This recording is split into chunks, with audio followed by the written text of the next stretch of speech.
Hi everyone, today we'll talk about how to turn off sound of public group on the application of email.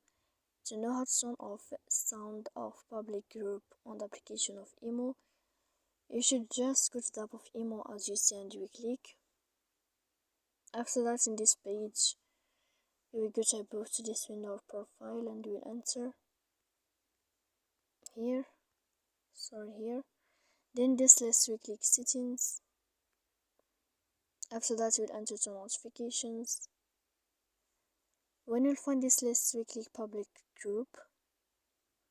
After that, we click in this sign. If this sign changed, then you can know how to turn off sound of public group on the application of email. So please don't forget to support us by liking and subscribe. See you next time in another video, and thank you for your attention.